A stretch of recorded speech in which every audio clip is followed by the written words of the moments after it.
सबको जय मसीह की। मैं जतिन बब्बर और आप देख रहे हैं मसीह परिवार चैनल। जैसे कि आप सब जानते हैं कि मैं इस चैनल पे प्रभु के अलग अलग दासों की वीडियोस डालता हूं, तो अगर आपको हमारा चैनल अच्छा लगता है तो आप इस चैनल को ज़्यादा से ज़्यादा सब्सक्राइब जरूर करें, ताकि आप प्रभु के वचन को सुन सके। वीडियोस को ज़्यादा से ज़्यादा शेयर करें ताकि जिन लोगों तक वचन नहीं पहुंचा उन तक भी वचन पहुंच सके। सबको जय मसीह की। एक बार मैं आपसे दोबारा कहूँगा कि इस चैनल को सब्सक्राइब जरूर करें और वीडियोस को ज़्यादा से ज़्यादा शेयर करें। जय मसीह की। तो जहां तो आप वचन सुन के निराश हो सकते हैं, जैसे अमीर व्यक्ति को प्रभु ने बोला धनी को अपना धन कंगालों को दे दे, स्वर्ग में धन मिलेगा। वो उदास होकर चला गया। जहां तो आप कहेंगे हाँ प्रभु, मेरी प्रार्थना विश्वास के बिना थी, वचन के बिना थी, उपवास के बिना थी और वो काम नहीं कर रही। आज से मैं बक बक नहीं, मैं उसके साथ वचन बोलूंगा। जो कुछ करूंगा, चाहे प्रार्थना उपवास, उसे विश्वास के साथ करूंगा। प्रभु आज से मैं ये वचन मानती हूं। हाँ, मुझे टच किया, मेरी कमी बताएगी, मैं इसे मानती हूं, मैं फॉलो करती हूं। आगे से मैं विश्वास की प्रार्थना करूंगी। वो हम्बल हो गया, वो नम्र हो गया उस वचन के कारण। प्रभु उसे आशीषित करेगा यीशु नाम में। वचन के साथ संगति नहीं है तो परमेश्वर के साथ संगति नहीं है। समझ पा रहे हैं? इसलिए विश्वास, वचन, प्रार्थना, उपवास एक साथ मिलके इसमें बढ़ो। तुम प्राप्त करोगे ही करोगे यीशु नाम में। तुम बोकलीसिया नहीं होंगे कि कुछ प्राप्त कर रहे कुछ नहीं। तुम सब प्राप्त करोगे करोगे करोगे, कुछ कुछ नहीं, सब कुछ यीशु के नाम में।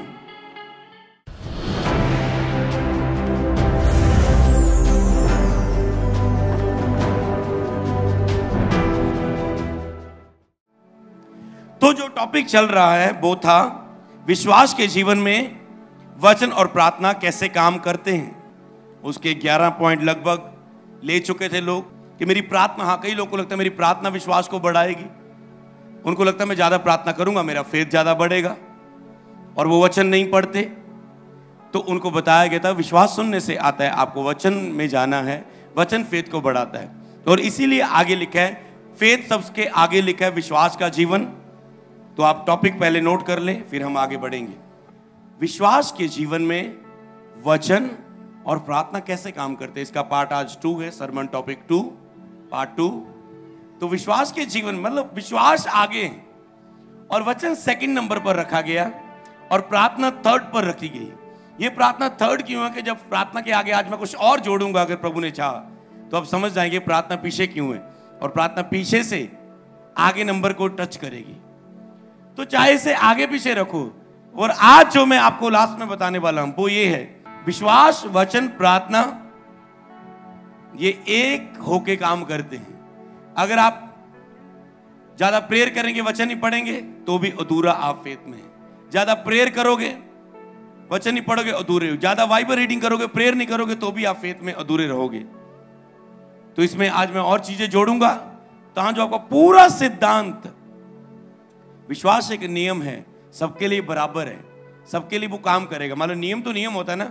अगर किसी ने ये दौड़ 1 मिनट में, जो सबसे कम सेकंड में दौड़ को जीतेगा वो जीत जाएगा। तो नियम है ना।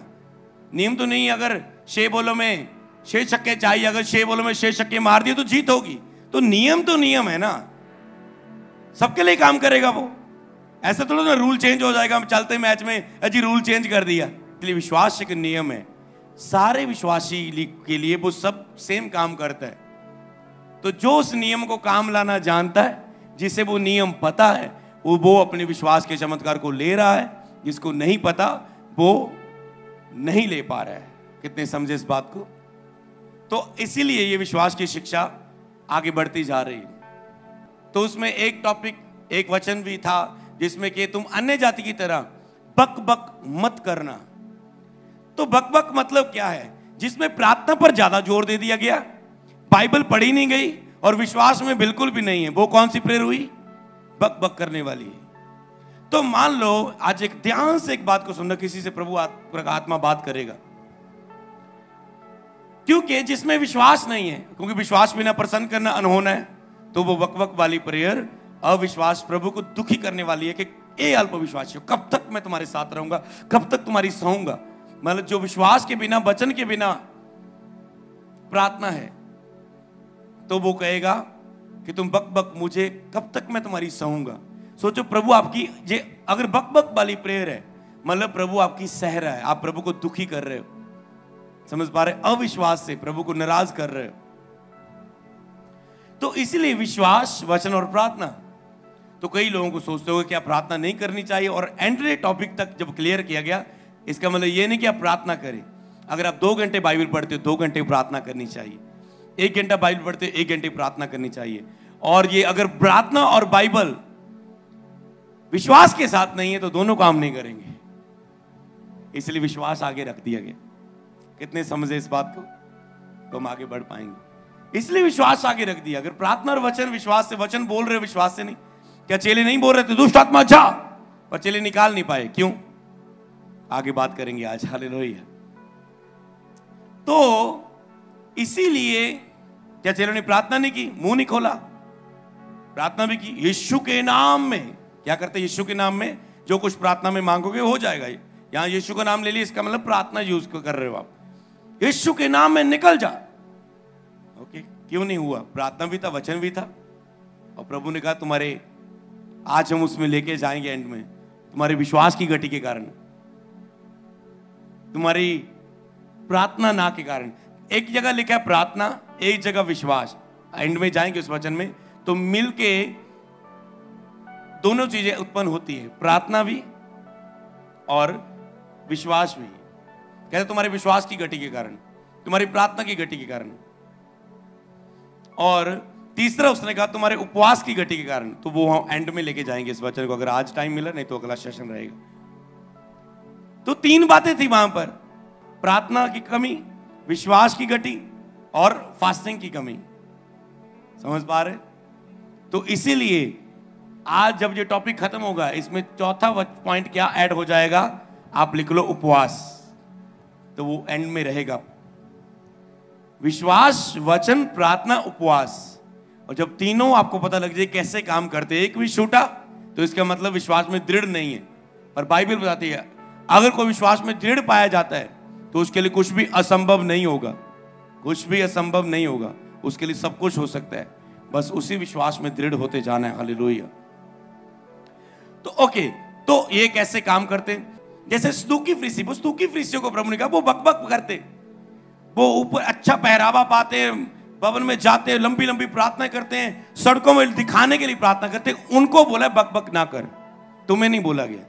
तो उन विश्वासियों को बोला गया सेकंड, हाँ विश्वासियों को भी बोला गया जो वचन, विश्वास और वचन के बिना प्रार्थना करते हैं, विश्वास और वचन के बिना इमोशनल प्रेयर करते हैं, उनको बोला है कि अन्य जाति की तरह बक बक मत करना, कि ऐसा ना लगे, उनको लगता है बहुता बोलने से उनकी सुनी जाएगी। अब क्या करेंगे? कई व्यक्ति विश्वासियों को क्या लगेगा, मेरी प्रार्थना को बक बक बोल दिया गया है। उसको मतलब जिसके अंदर वो पाप होता है, दो तरीके होते हैं वचन को मानने के। जहां किसी व्यक्ति के अंदर कोई गलती हो, जहां तो वो कहेगा मेरे पाप के लिए बोला गया, मैं तो नशा करता, मेरे तो नशे बारे बोली जाते हैं, वो उठ के चला जाएगा। मुझ में ये कमी है, मैं लड़कियों को गलत निगाह से देखने के लिए चर्च में आया हूं और मेरे लिए बात हो रही है, और वो गुस्सा आएगा उसे, समझ पा रहे? दूसरी बात क्या होगी, जहां तक वो पिघल जाएगा इस वचन को सुन के, कहेगा हाँ मैं पापी हूं, खुदा मुझ पे दया कर, दीन हो जाएगा। इसीलिए जब आपको वचन मिले, 2 तरह के लोग होंगे। एक तरह के लोग सोचेंगे ओ मेरी जो प्रार्थना में श्रद्धा है उसके खिलाफ बोला जा रहा है। मान लो कोई व्यक्ति बहुत प्रार्थना करता है, मान लो कोई आंटी, कोई अंकल, कोई बहुत प्रेयर कर रहे हैं, जो वचन और विश्वास के साथ नहीं है, और रिजल्ट क्या है, सच क्या है, सबूत क्या है? सबूत उसकी लाइफ में काम क्यों नहीं हो रहा है? फिर सबूत ये है, समझ पा रहे? सबूत ये है क्योंकि उसकी लाइफ में काम नहीं हो रहा है, उसके उस विषय में काम नहीं हो रहा है, वो अभी भी गरीब है, वो अभी भी बीमार है, अभी भी दुष्टात्मा के अटैक हो रहे। सबूत ये है कि वो बक बक वाली प्रेयर है। अगर आप हम्बल हो जाएं उस वचन के सामने, हाँ मैं ये मान लेता हूं, चाहे मेरे पाप के बारे में बोला गया, पर हाँ मैं इसे मान लेता हूं, आज से प्रभु मैं मानता, तू मुझे डांटता है क्योंकि मैं तुझे दुखी कर रहा हूं, बिना विश्वास, बिना वचन की प्रार्थना, बिना उपवास की प्रार्थना, कि मैं तुझे दुखी कर रहा हूं, क्योंकि कब तक तुम्हारी सहूंगा, कब तक तुम्हारे साथ रहूंगा, ए अल्प विश्वासियों, कब तक तुम्हारी सहूंगा। और आप जब इस वचन को फॉलो कर रहे हैं, पूरे नम्रता के साथ, दीनता के साथ, नम्र होकर मानते हैं, हाँ मैं अपनी प्रार्थना में वचन और विश्वास और फास्टिंग बढ़ाऊंगा, तो आपने मान लिया है और खुदा आप पर दया कर चुका है यीशु नाम में। मैंने कहा अगला पॉइंट की ओर हम बढ़ेंगे।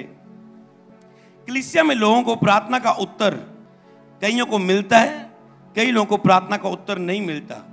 क्या परमेश्वर पक्षपात करता है, भेदभाव करता है? हाँ या ना, आपको बताना है। अब मैं बताऊंगा। कई कलीसिया को उत्तर प्रार्थना का मिलता है। कलीसिया में हम सारी प्रभु की कलीसिया हैं। कईयों को उसकी प्रार्थना का उत्तर मिल जाता है, कईयों को उसकी प्रार्थना का उत्तर नहीं मिलता। तो आपको आंसर बताना है। अगर एक को मिल रहा है, एक को नहीं मिल रहा है, देने वाला कौन है? परमेश्वर। उत्तर, क्या परमेश्वर पक्षपात करता है कि इससे मैं ज्यादा प्यार करता हूं, ये ज्यादा सुंदर है, इसको मैं ज्यादा टाइम दूं, या ये ज्यादा अमीर है, इसको मैं उत्तर दूं, ये ज्यादा बोएगा मेरे भवन में? परमेश्वर पक्षपात करता है। समझ पा रहे हैं? क्या परमेश्वर पक्षपात करता है? क्या परमेश्वर भेदभाव करता है? तो नहीं। तो किसकी प्रार्थना का उत्तर आ रहा है, किसकी प्रार्थना का उत्तर नहीं मिल रहा है? यह कारण परमेश्वर नहीं है। परमेश्वर भेदभाव पक्षपात नहीं करता। इसका कारण कौन है? कलीसिया खुद, कलीसिया के वो लोग खुद। और जब वो इस कारण को, हाँ प्रभु मैं खुद हूं, पर अगर तू मुझ पे अनुग्रह करे तो मेरा ये कारण दूर हो जाएगा। प्रभु कोई कह सकता अपने मन में इस बात को, हाँ प्रभु मैं मान लेता हूं, मैं इसका कारण मैं हूं, तू नहीं, मैं उंगली नहीं उठाऊंगा तेरे सामने। जब लोगों की लाइफ में प्रार्थना और वचन नहीं होता तो फिर उंगली ही रहती है। जब उदास होना ही रहता है, जब रुस जाना ही रहता है परमेश्वर के सामने। तो वो बकबक वाली प्रार्थना जिसमें कहते हैं 1 महीना उत्तर नहीं आया तो चर्च नहीं आऊंगी, 1 महीना प्रभु नहीं किया तो आगे से छोड़ देंगे तुझे। समझ पा रहे हैं? जो कंप्लेंट करते, जो कुड़कुड़ाते हैं परमेश्वर के सामने, वो बकबक वाली प्रार्थना गिनी जाती। मेरा बिलीव है आप में से कोई भी बकबक नहीं करेगा। सारी बकबक catch fire in Jesus name. Hallelujah. अब आगे बढ़ सकते हैं, वो चीज फिनिश हो गई है। हालेलुया। तो यहां पर प्रभु पक्षपात नहीं करता। प्रॉब्लम ये है, सारी कलीसिया को वचन दिया जाता है, जो कान सुन लेते हैं, मान लेते हैं, उसकी लाइफ में काम हो जाता है। जो कान नहीं सुनते या सुन लेते मानते नहीं, उसकी लाइफ में काम नहीं होता। अब ये बात को वचन में से देखेंगे। यस, पढ़ेंगे प्रकाशित वाक्य। Yes, thank you Jesus. प्रकाशित वाक्य 3:6, जिसके कान हो वह सुन ले कि आत्मा कलीसियाओं से क्या कहता है। जिनके कान हो वह सुन ले कि आत्मा कलीसियाओं से क्या कहता है। तो जिनके कलीसिया में कोई चंगा हो रहा है, कोई नहीं, किसी की प्रार्थना को उत्तर आ रहा है, किसी का नहीं, क्योंकि कहता है जिसके कान हो वह सुन ले। कान है आपके पास? तो प्रभु कहते तो सुन ले। आत्मा, वचन के पीछे कौन है? आत्मा। जब वेद आते तो वो आत्मा जाहिर होती है। कहते आत्मा क्या कह रहे, सुन ले। आत्मा कलीसिया से क्या कह रहे हैं? जिनके कान हो वे सुन ले। तो जो तो सुनता है, कई लोग तो सुनते ही नहीं है, उनको विश्वास की शिक्षा मिलती नहीं, तो विश्वास में कैसे बढ़े? इसलिए कई लोग दुखों में मर रहे हैं, क्योंकि उन्हें सिखाने वाला नहीं। बाइबल ने कहा जब तक भेजे ना जाए, सिखाने वाला सिखाए ना, जाने वाला जाए ना, तो कैसे सुनेंगे नहीं, विश्वास कैसे करेंगे? तो कई लोगों को तरस आ रहा है, कई लोगों को अच्छे सिखाने वाले टीचर नहीं है कि जो उन्हें सिखाएं। तो गलती वो भी क्या करें, क्योंकि उनको सिखाने वाला नहीं है। इसलिए जब आपको सिखाने वाले अच्छे मिले, हमेशा खुदा का थैंक्स करना और अपने सिखाने वाले को ब्लेस करना। अपनी प्रेयर में हमेशा ब्लेस करना और उनके लिए प्रार्थना करना जिनके पास सिखाने वाले टीचर नहीं है, और उनको सेवकाई के साथ जोड़ना जिनके पास अच्छी शिक्षा नहीं है, क्योंकि वो बिना शिक्षा के मर रहे हैं, ज्ञान ना होने के कारण, समझ ना होने के कारण मर रहे हैं अपने दुखों में। हालेलुया। जिनके कान वे सुन ले आत्मा कलीसिया से क्या कहता है। तो कईयों के पास तो शिक्षा नहीं है, कईयों को सुनाया जा रहा है पर उनके कान बंद किए उन्होंने। कई सुन तो ले रहे हैं पर उसे फॉलो ही नहीं करते, मानते ही नहीं। मान लो मैं कहता हूं विश्वास की प्रार्थना काम करेगी, फिर घर गए फिर से नहीं बाइबल पढ़ी, घर गए फिर से फास्टिंग नहीं रखा, घर गए फिर से विश्वास के साथ नहीं बोला, फिर से नकारात्मक बोला, फिर से नेगेटिव बोला मुंह से। समझ पा रहे हैं? इसका मतलब जो काम में लाता है उसके लिए मैं काम करते हैं। इसीलिए लिखा है जवानी के समय अपने सृजनहार को याद रख, कि जब तुम समझ सकते हो पूरा और उसे ग्रहण कर सकते हो तो बुढ़ापे तक तेरे कहता है काम आएंगी, क्योंकि वो तेरे अंदर गई है, वेद शिक्षाएं तेरे अंदर गई है। बुढ़ापे तक तुझे वो बीमार ना कर पाएंगी। तुम अपने बुढ़ापे में बिना दुखों के अपनी जीवन को पूरा करेगा। मरने तक तुम बिना दुखों में रहोगे अगर तुम विश्वास से भरे हुए हो। ओके, तो जिनके कान वे सुन ले। तो परमेश्वर पक्षपात नहीं करता, जो सुनता है मानता है उसकी लाइफ में उसका प्रार्थना का उत्तर आता है। जो नहीं सुनता नहीं मानता उसकी प्रार्थना का उत्तर नहीं आता। हालेलुया। तो अगर आपका जवाब नहीं है कि परमेश्वर पक्षपात नहीं करता, तो हमें ये जानने की जरूरत है कि जो प्रभु की संगति में रहता है उसके साथ एक आत्मा हो जाता है। हालेलुया। तो अभी करना क्या है? प्रभु की संगति में रहना है। संगति कैसे होती है? ओके, बाइबल में पहले वचन को नोट कर लो, 1 कुरिन्थिया 6:17। और जो प्रभु की संगति में रहता है उसके साथ एक आत्मा हो जाता है, उसके साथ एक आत्मा हो जाता है। तो संगति किस बात से की जाती है? जो प्रभु की संगति से रहता है उसके साथ एक आत्मा हो जाता है। मतलब जो परमेश्वर के अंदर विश्वास है वो आपके अंदर विश्वास आएगा। यदि तुम्हारा विश्वास राई के दाने की बराबर है, यदि तुम्हारा विश्वास राई के दाने बराबर है, राई का दाना स्वर्ग का राज्य राई के दाने जैसा है। मतलब स्वर्ग में क्या पाया जाता है? परमेश्वर। मतलब परमेश्वर जैसा विश्वास, अगर परमेश्वर के बराबर विश्वास पाया जाए, सेम जो परमेश्वर के अंदर फेथ है वो तेरे अंदर पाया जाए, तो उसने कहा कुछ बात भी तेरे लिए संभव ना होगी। समझ पा रहे? तो बोला उसने, ऐसे तो मतलब दुनिया हिला दूंगा बंदा।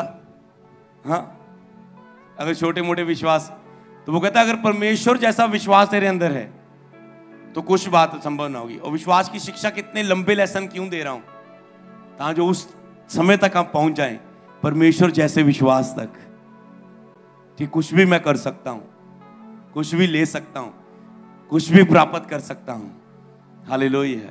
क्या तुम एक्साइटेड हो वहां पहुंचने के लिए कि मेरे पास आत्मिक शक्तियां हो, मैं लौकिक हूं? जब मैं छोटा था, मसीह में नहीं था, तभी मेरी ये खुशी होती थी। ਉਹ ਕਹਦੇ ਉਹ ਸ਼ਕਲ ਕ ਬੂਮ ਬੂਮ ਵਾਲੀ ਪੈਨਸਲ ਜੀ ਆ ਜਾਂਦੀ ਸੀ, ਉਹਨੂੰ ਦੇਖ ਦੇਖ ਕੇ ਵਾਓ ਮੇਰੇ ਤੋਂ ਵੀ ਇਦਾਂ ਸ਼ਕਤੀਆਂ ਜੀ ਹੋਵੇ, ਜੋ ਮਰਜ਼ੀ ਬਣਾ ਦਵਾਂ ਬਣ ਜਾਵੇ। ਹੈ ਕੋਈ ਲੜਨ ਆਵੇ ਦੋਸਤ ਮੇਰਾ ਸਕੂਲ ਵਾਲਾ, ਸਿੱਧਾ ਬਣਾ ਦਵਾਂਗਾ, ਚੱਲ ਸ਼ਕਤੀ ਵਾਲਾ ਬੰਦਾ ਆ ਗਿਆ, ਮੈਨੂੰ ਤਾਕਤ ਆ ਗਈ, ਚਲ। ਕਦੇ ਸ਼ਕਤੀਮਾਨ ਦੇਖ, ਕਦੇ स्पाइडरमैन देख, कदे सुपरमैन देख। हालेलुया।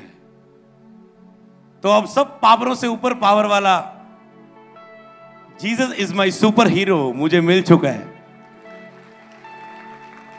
तो अब मुझे किसी बात की घटी नहीं है। हालेलुया। मुझे मेरा सुपर हीरो मिल चुका है। जब आप विश्वास में खड़े हो जाओगे, आप भी बोलेंगे मेरे सुपर हीरो को मैं जानता तो था, पर उसके साथ संगति नहीं थी, मिला नहीं था। हालेलुया। पर आप भी कहेंगे मुझे मेरा सुपर हीरो मिल चुका है, जिसमें मैं संसार में आत्मिक जगत वाला जो स्वर्ग में काम होता है इस पृथ्वी पर कर सकता हूं। हालेलुया। तो जो प्रभु की संगति में रहता, संगति कैसे होती है? प्रार्थना और वचन के साथ। या अकेली संगति होती है प्रभु के साथ? संगति में क्या आता है? प्रेयर में प्रार्थना के द्वारा संगति और वचन के द्वारा संगति। तो जो प्रभु की संगति में रहता है, संगति प्रार्थना और वचन के साथ होती है, केवल प्रार्थना के साथ नहीं की जाती। हालेलुया। संगति कैसे होती है? प्रार्थना और वचन दोनों के साथ। ये नहीं कि 2 घंटे प्रार्थना के साथ वचन पढ़ा ही नहीं, ये नहीं कि 4 घंटे बाइबल पढ़ते हो और वचन पढ़ा ही नहीं, प्रार्थना की ही नहीं। तो संगति कैसे होती है? प्रार्थना और वचन के साथ। प्रार्थना वचन आप उपवास के साथ भी लिख सकते हैं। उपवास क्या होता है उसके बाद में हम एक लफ्ज उसका बताएंगे, उपवास का रेवलेशन बताएंगे। एक उपवास के बारे में आप शिक्षा तो पाई, पर मैं एक वेद बताऊंगा अगर प्रभु ने आज चाहा। तो आदि में क्या था? प्रार्थना या वचन? वचन। पिछले पार्ट 1 में हमने बात की थी विश्वास और वचन, विश्वास और प्रार्थना। अब मैं आपको बता रहा हूं, विश्वास, प्रार्थना, विश्वास और वचन, साथ में दोनों हमको साथ लेके गए, इसके हम आगे पीछे नहीं कह सकते। तो आदि में क्या था? वचन। और वचन ही क्या था? परमेश्वर। वचन परमेश्वर था। और जो परमेश्वर की संगति में, जो प्रभु की संगति में रहता है, जो वचन की संगति में रहता है, उसके साथ एक आत्मा हो जाता है। मतलब जो परमेश्वर में, वो हम में दिखना शुरू हो जाता है। आत्मिक फल, आत्मिक स्वभाव, आत्मिक गुण, आत्मिक सामर्थ, आत्मिक अभिषेक, अलौकिक सामर्थ, हालेलुया, जो प्रभु की संगति में रहता है। आदि में क्या था? प्रार्थना नहीं, आदि में वचन। वचन परमेश्वर के साथ था और वचन ही परमेश्वर था। वचन परमेश्वर था। तो अगर आप वचन के साथ संगति नहीं करते, इसका मतलब आप परमेश्वर के साथ संगति नहीं करते, क्योंकि वचन परमेश्वर है ना। तो जो लोग विश्वास की शिक्षा सुन रहे हैं, अब उन्हें अगला कदम क्या करना है? प्रार्थना और वचन, उपवास, ये तीनों संगतियों में बढ़ना है। समझ पा रहे? लिख लेना, ये तीन संगतियों में बढ़ना है, तो आप बहुत दृढ़ विश्वास की ओर बढ़ते जाएंगे।